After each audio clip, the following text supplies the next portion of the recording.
Today I'm here with Andy and with Caitlin. Caitlin is the instructor and the trainer here at Honeybrook Stables. And today we're going to show you where to place the stirrup on your foot and why it matters.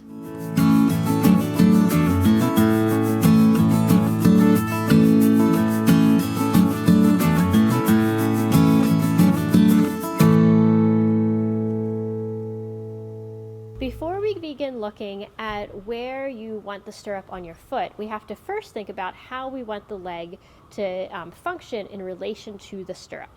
So we want our leg to be able to stay soft in terms of the joints being able to move and absorb and go with the movement of the horse. So we want to be able to have joints that can be soft and moving. We don't want to have joints that are at the maximum range of motion. So for example, if you would go ahead and push your heel down, we can see here if Caitlin pushes her heel down, now she's taken this joint to its maximum point, put a lot of strain in the ankle and more strain in the knee, and because of this pressing against the stirrup, it also actually pushes the femur further up into the hip, which is going to limit the range of motion in the hip joint.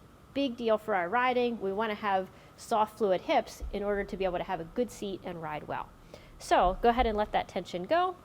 So there, when she just softened, she still has weight in her heel, but she's not pushing her heel down. This gives her the line of having her ankle underneath of her hip, is going to allow the ankle, because now it's not pushed to that maximum point, to be able to act as a shock absorber.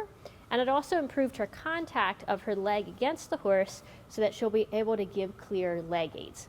So this is what we want to, the effect that we want to achieve with the leg, the feeling that we want to have through the leg. So how does the stirrup placement affect this? Most of the time we're told to put the stirrup on the ball of the foot. But what happens when we put it on the ball of the foot is it's automatically going to trigger a response of pushing. We push off the ball of our feet all the time. When you stand up out of a chair, when you walk, when you run, we push off of the ground with the ball of our foot in order to move.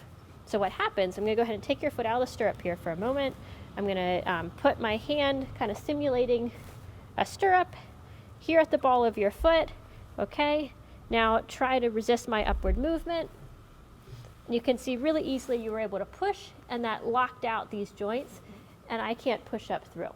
So when we think of this as far as the chain of motion, as the horse is moving, the stirrup, you know, there's an up and down movement of the horse's body. The stirrup, because of the saddle being attached, is also going to have that movement. So we need to be in that chain of movement.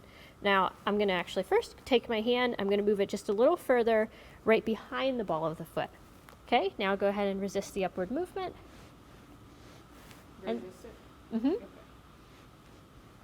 Notice how you can't. Yeah. So here, even though I told her to think about pushing, she's not able to push and lock out her leg. I'm still able to create the movement. So what that means is when the stirrup is on the foot, if it's on the ball of the foot, she's able to push against the stirrup. In fact, her nervous system, because that's such a pattern for us of we push against the balls of our feet, that she's going to tend to push more into the ball of the stirrup.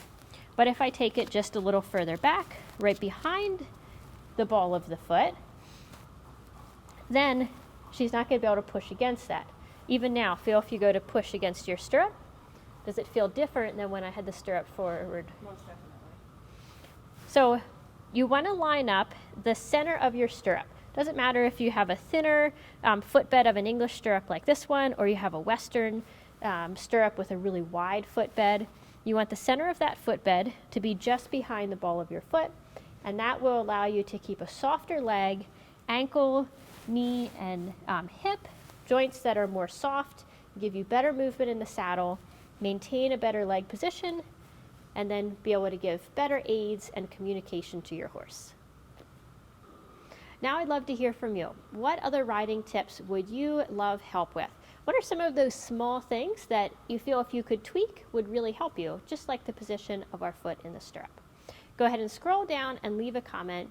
And if you're interested in more riding tips like this one, check out my Better Riding in 7 Days course.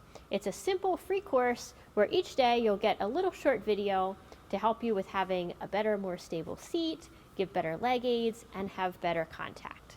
Find the link down below, and I hope to see you there.